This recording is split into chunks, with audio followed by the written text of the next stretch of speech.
And good afternoon, producer Susan. Is it spring by you yet? It's a little chilly. It was actually 80 degrees yesterday, but it's nice today. It's comfortable today. Yeah.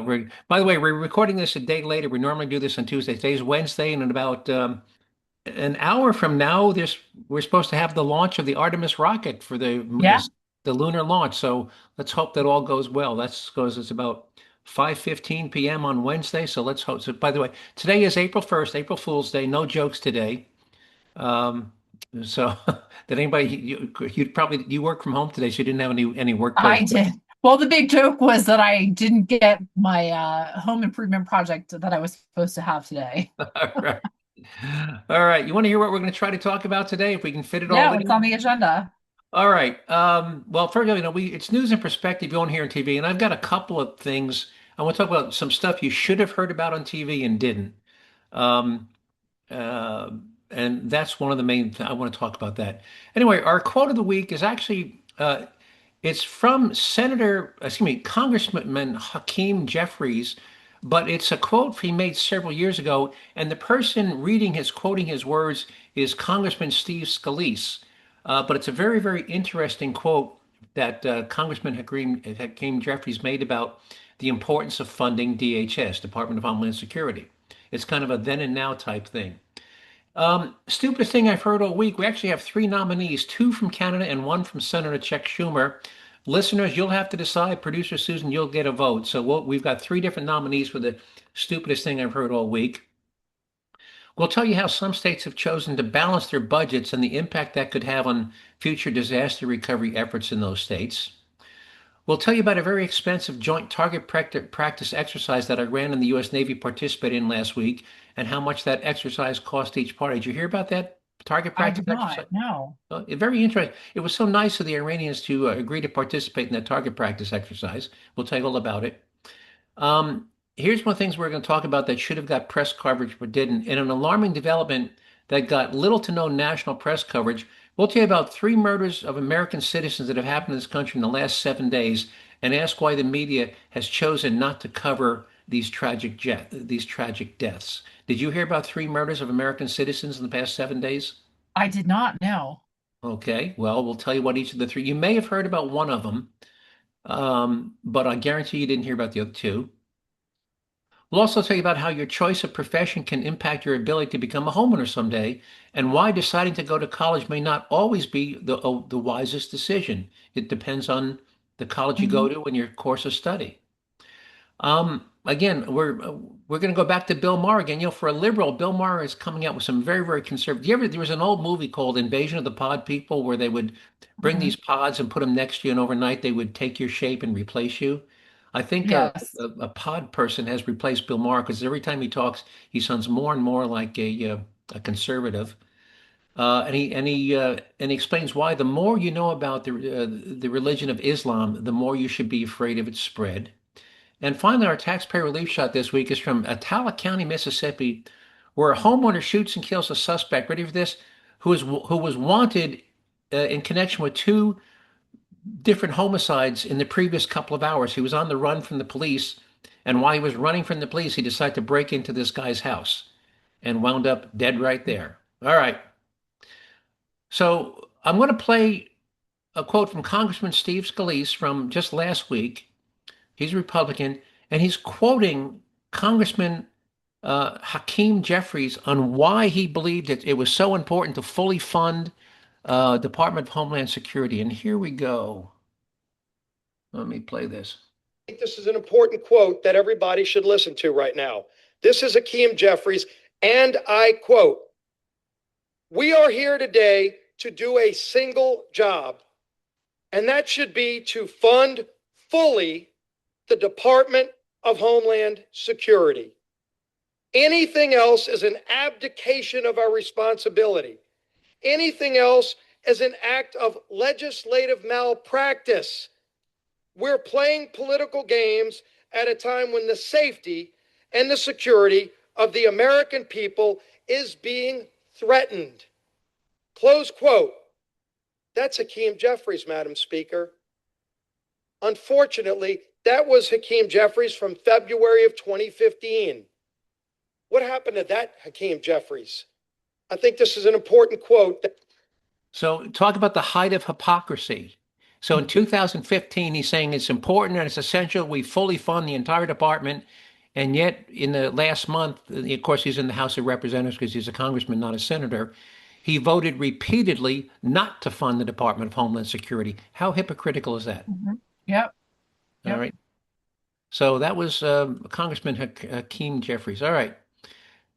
Now we're going to get to our stupidest thing I've heard all week, and we have three to pick from. The first is a new law being proposed in Canada that would potentially make quoting Bible verses as part of a speech. This is a hate crime. So, the Bible has many, many passages, that are that allude to homosexuality being a crime. Mhm. And while priests and pastors would still be free to quote the Bible in church, if some, and according to this proposed law in Canada, and of course they don't have a First Amendment, if you were to use a Bible passage to uh, to say that homosexuality was wrong in Canada, that would become a federal crime in Canada. So that's nominee number one. Number two is also from Canada. Now, this summer, Toronto is going to be hosting the FIFA Soccer World Cup champion match being played. And the mayor of Toronto, supported by a vote from her city council, is warning U.S. ICE agents to stay away from her city during the FIFA World Cup soccer match being played in that city. Now, why in God's name, would U.S. federal law enforcement officers be in Toronto? What business They would they have? wouldn't. They wouldn't. They So wouldn't. so, I mean, talk about virtually. We're warning you, ICE agents, you stay away from our city during FIFA. Go on, they're U.S. federal law. They have no jurisdiction in Canada, anywhere in Canada, never mind Toronto. So, so they've actually passed a resolution barring ICE from operating in Toronto. Well, ICE has no authority to operating. So that's stupid thing number two. And our third, actually, I forgot. Oh, and the third one is Senator Chuck Schumer. This SAVE Act, the Voting ID Act, that you have to Mhm. show, you have to prove your citizenship when you register and you have to show an ID. Yes. Now, he came out when he was attacking the SAVE Act. He said if passed, it would make buying an AR-15 assault rifle easier than voting. Now, I don't know if you've ever tried to buy an AR-15 or buy any Nope. gun. Yep. But there's an ATF form 4473 that you have to fill out with your social security number. It Mhm. gets sent to the state police who run it through the FBI federal database. First thing it does is it verifies that A, you're a citizen. Mhm. And but you have to show your ID. You have to show a photo ID. Mhm. They verify that you've never been convicted of a felony. You're not under any restraining order. You've never been committed to a mental institution. There's like 21 questions.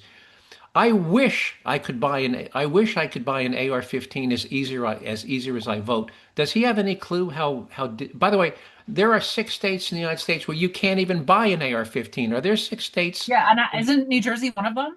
New Jersey's one of them where Yeah, you I where you thought so. can't even buy. Are there 6 states where you can't vote? No, you can vote in every state if But you're a there's citizen. but there's 6 states where you can't buy an AR-15, and Yeah. in those states where you can buy an AR-15, you've got to prove your citizenship. And you have to submit to a federal background check, Mhm. after answering 21 questions each and every time. So if you want to buy a gun this week and you want to buy another gun next week, you have to do it both times. So of those three, uh, here's your choices. Um, Quoting the Bible in Canada outside of a church would be quoting certain passages of the Bible outside of a church sermon could be a crime. Mayor of Toronto warning ICE to not try to operate in Toronto during the FIFA World Cup, and Senator Schumer saying that the SAVE Act would make voting more difficult than buying an AR-15. Which one would you vote for as the This stupidest is a thing? tough one, but I think I gotta go with ice in Toronto because that's not a thing. That is just not a thing. Yeah, anybody wants to look it up. The mayor of Toronto, and again, she's supported by a vote of the entire city council, warning ICE to not attempt to conduct operations in her city during the FIFA World Cup Championship. So that's your I nominee. mean, we've both been to Toronto. Toronto is a nice weekend. It's not that far away. It's an Yep. easy drive. It's a nice weekend getaway, but it Yeah. is technically in another country. Yes, it's a foreign country. ICE has no jurisdiction anyway. So that's your vote. You vote for the mayor of Toronto warning ICE not to conduct operations in her city this coming summer. All right, listeners, we want to hear from you. Just send me an email to joe@jerzeyjoe.com. Just remember to spell Jersey, Jerzee, jerseyjoe.com. I'm sorry, joe@jerzeyjoe.com. Let me know which of those three is your choice for the stupidest thing you've heard all week. All right. Have you heard of rainy day funds? Yeah. What's a rainy day fund? A little extra money for, the fun money. Well, and people have them like for Emergency unexpected. savings. Some people use them as an emergency savings. Some people use them as a vacation. Rainy day, let's go do something fun on a rainy day or an emergency Or backup. like you get a roof leak or whatever, or your furnace blows up, Yeah. whatever. But guess what? Every state has rainy day funds, or every state Yeah. up until recently had rainy day funds. And Hmm. typically, and the way they measure them is they look at days. So let's say your state, I'm just going to make up a number. So let's say your state, to operate your state, spends $10 million a day. That's just a made up number, but 365 days a year. That would mean that you've got 3.6 billion a year, as your, so they typically measure the size of your rainy day fund by how many days of operating revenues it is. And for the average United States, the typical average is about 47 days worth of operating funds. And if you have a massive wildfire like in Colorado, they had the Hayman fire, then they had the big Thompson River flood that wiped out miles of state and county highway. You get a tornado comes through, you get a hurricane like Hurricane Sandy, and Hmm. you can't budget for a Hurricane Sandy. You can't budget for an ice storm. You can't budget for a 10,000 acre wildfire. That's what you use your rainy day funds. Well, Yep. to balance their budgets, states now rainy day funds are supposed to be used for unanticipated emergency expenditures. Hmm. Well, to balance their budgets, states have been dipping into those rainy day funds to fund normal programs, and they've been shrinking. And guess which state has fully depleted, has spent every dollar of their rainy day funds, none of them on emergencies. You want to guess which state that is? I'm gonna say like New York or New Jersey. Well, what state am I sitting in right now? New Jersey. New Jersey has completely depleted their rainy day fund. They're down to 0 days in their rainy day fund, which means if they have a hurricane or an ice storm or a tornado that tears up a bunch of state properties or roads and whatnot, they have $0 in their rainy day fund, and many other I states. do though, I disagree a little bit with some of these not being able to budget. For example, states that are prone to certain natural disasters that they should be. For example, earthquakes in California or wildfires in California. Well, That and by is the way, an earthquakes in annual, California, yeah, earthquakes in that is a California is seasonal a thing. It happens every single season. Snow in Pennsylvania. Yes, it snows, and some winters are worse than others. And I think New Jersey, you get those nor'easters, whether it's in the winter or the right. summer. That New Jersey does need to budget this stuff. Well, and you can budget. So let's say Pennsylvania, you can say, okay, we're going to budget for, I'm going to make up a number. We're going to budget for 28 days of heavy snow plowing on state highways. Yeah, Okay, fine. Budget for 28. And if 28 becomes 50, well, that's when you dip into your rainy day fund yeah, because that yeah. would be an abnormally snowy winter. Hmm. And that's what you would use the rate. So yes, Yeah. you would budget for the norm and then dip into the rainy day fund if it exceeds the norm. And if you didn't get the 28, you would put the surplus. If you budget for 28 and you only spent 21, you would put the extra 7 days of snowplow money and salt back into the rainy day fund. New Jersey's Yeah. down to zero. The other one that's very closely paralleled is in California. They used to brag about how they had a balanced budget. Have you ever heard of something called CalPERS?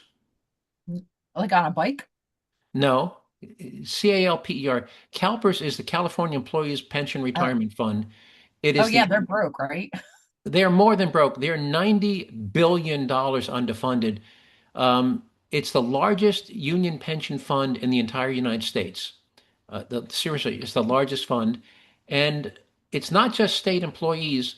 The state of California has allowed every municipal, fire department, local police department, local department of sanitation, county employees to all to have their pensions handled through CalPERS. Well, the only way that California was balancing its budget was to grossly underfund their state pension fund year after year after year. And if they don't do something, I think they were counting on somebody like Biden to, when they run out of money, because every year the difference between what they're paying out and what they're putting in is growing year by year. And they're on track to fully deplete and go and have that pension fund go broke sometime in the next 10 year. And I think they were counting on a Democrat president to bail them out. And don't know how that's going to work out if they go. By the way, Detroit went bankrupt. City of Detroit went bankrupt about 15 years ago. And all the Detroit city employees, those who were already retired and those who were about to retire, they said, well, we were guaranteed a pension. And the bankruptcy court said, nope, you're an unsecured creditor and you're all going to have to take a haircut. You know what he meant by a haircut? A budget cut. Well, a haircut, when you tell a creditor, like if say the city owed you $20,000, when they divvying up the funds, the judge said, okay, you were owed 20, you're only going to get 12, and that's all you're going to get, and he told all the people either that were collecting a pension or were scheduled to collect a pension in the future, they were all going to take a 30% haircut. So if they were getting a Mm, $3,600 a month pension, after the judge's ruling, that 3,600 a month became a $2,400 a month pension. mm. And that's where California is heading right now. All right. Any questions on rainy day funds and Nope. underfunded pensions? Nope. It's a game, by the way, being played primarily by blue states. Mm, There's some states like Wyoming, their rainy day fund has grown to almost 300 days of operating funds. They've got a mm. year's worth of money in their budget. As So, they should. as they should. All right. So you want to hear about target practice? Yeah, let's talk about target practice. With Iran. So last week, Iran participated in a target practice exercise with the aircraft carrier USS Mm. Abraham Lincoln.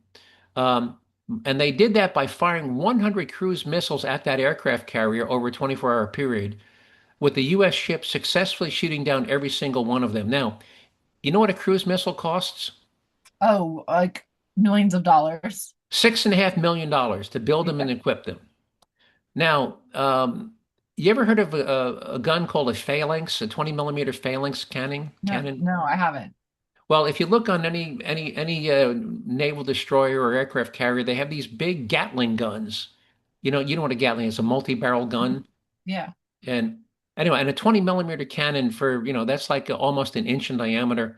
These 20 millimeter phalanx Gatling gun, they fire 75 rounds a second. So when they're shooting at something, a 3-second burst is typically enough to destroy an incoming missile.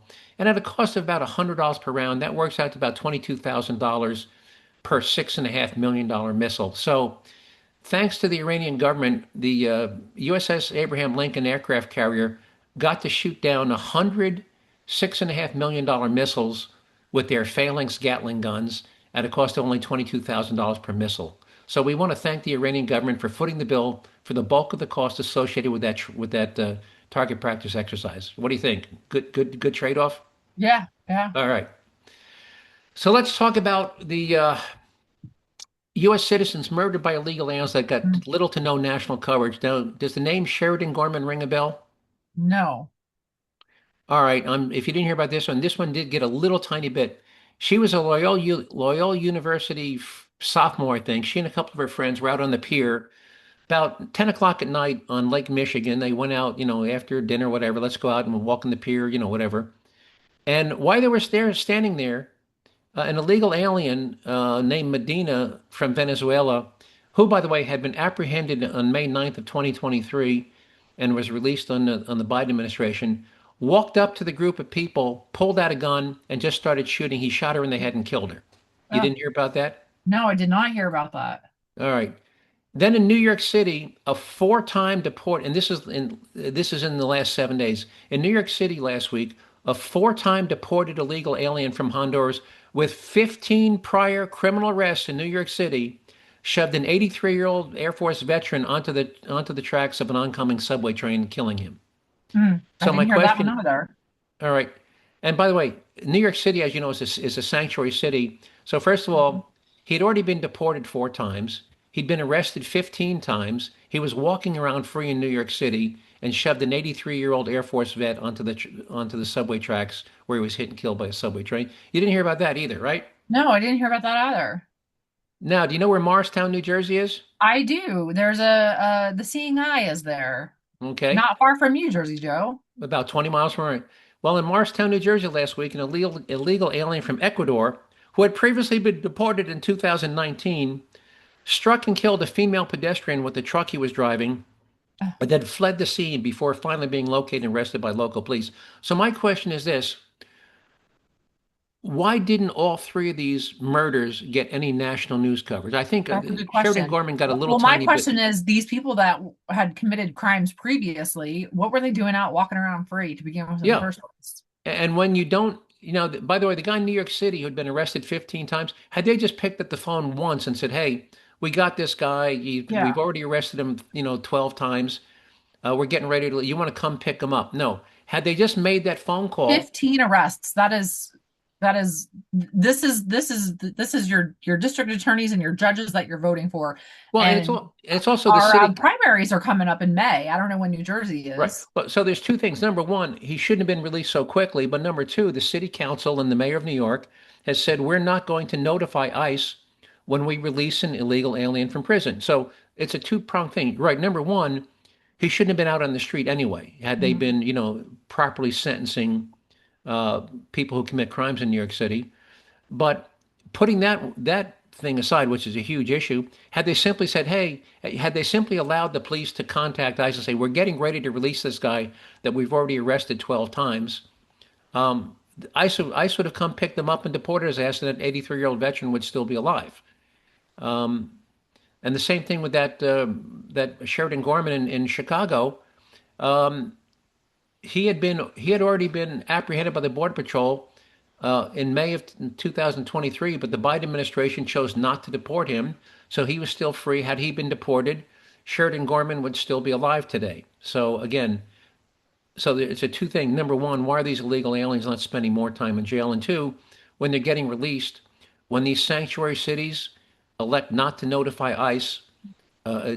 it's American citizens are going to die.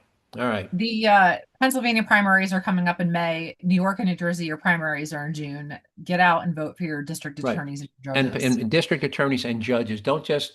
A lot of people, well, I don't know who that judge is. He's the incumbent. I'll just vote for him. Do a little research. You can always research the judges. All right. So let's talk about Bill Maher now, and he's talking about the He's spread is becoming one of spread. your favorite people. He is. So, and he's talking about the spread of Islam around the world, and he starts off talking about Cologne, Germany. And here we go. In Cologne, Germany, where there are now many immigrants from Syria, they had a big problem on New Year's Eve because a lot of the women were being and groped. By the word that he bleeped out was raped and groped. So here we go. Eve because a lot of the women were being and groped.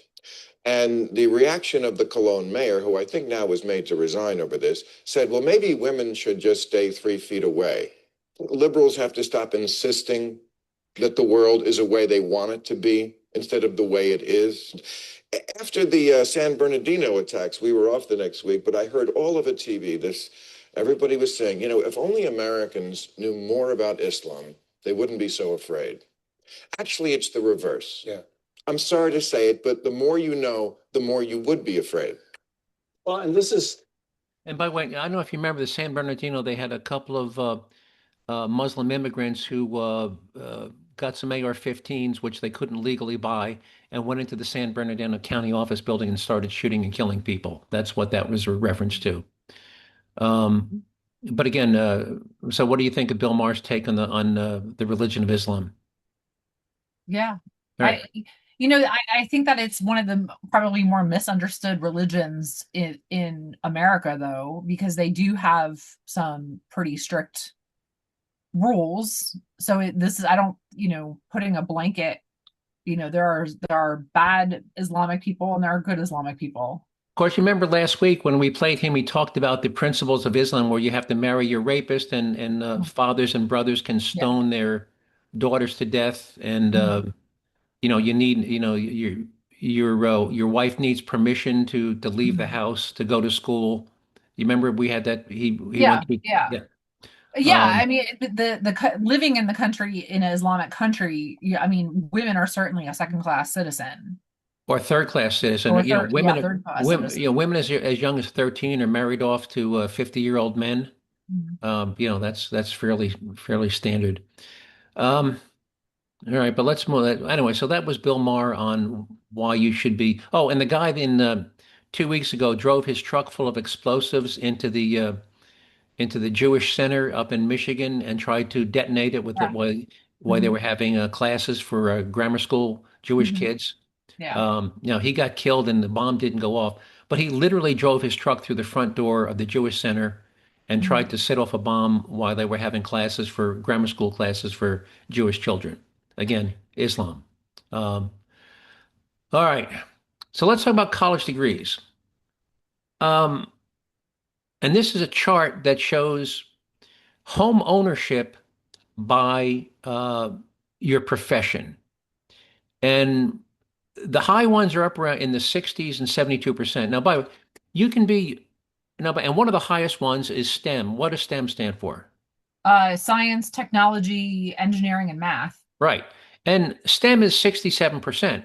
And the Hmm. reason it isn't 100%, if you're a recent STEM graduate, you're 22 years old, you graduated in June, it's going to take you a couple of years to save up enough money for a down payment, right? It may be five Yeah. years, 6 years, but by the time you're 30, if you're any good at your job, you're Hmm. going to own a home, right? Yep. Yep. So it's unrealistic to say that anybody is ever going to get to a 90% because, even if you're really good at your job, it's unrealistic to assume that, at age 23 or 24, will have earned and saved enough to put a down payment for a home. But here's the point. Not all college degrees are equal. Um, I think I've told this story before. I used to go to a Starbucks near the airport in Colorado. And, one day I asked the manager I got to know, I kind of whispered, I said, hey, Frank, how many people work here and how many have college degrees? And he whispered back, 18 people work here and 14 have college degrees. Well, you think those 14 people with college degrees working in Starbucks were engineering STEM graduates? I'm gonna guess probably not. Probably not. So I'm not, I think college education can be a fantastic thing, providing you pick a profession that has demand. You want to be a doctor, you want to be an engineer, you want to be a you want to be a research scientist, great. But make sure you go to a school, and I'll give you an example. If you want to be an art historian and you want to go to work for a museum, then you better get that degree from Harvard or Yale. Mhm. If you get that degree, from some college you never heard of, you think the New York Metropolitan Museum is going to, if they're looking for an art historian, is going to hire you if you got your degree from Podunk U? No, they want the notoriety behind the degree.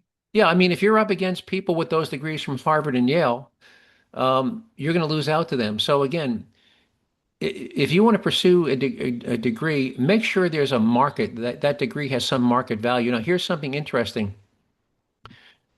Right up there with STEM graduates, um, skilled trades in construction. Now, we all know what construction is. You're an electrician, you're a plumber, you're a welder.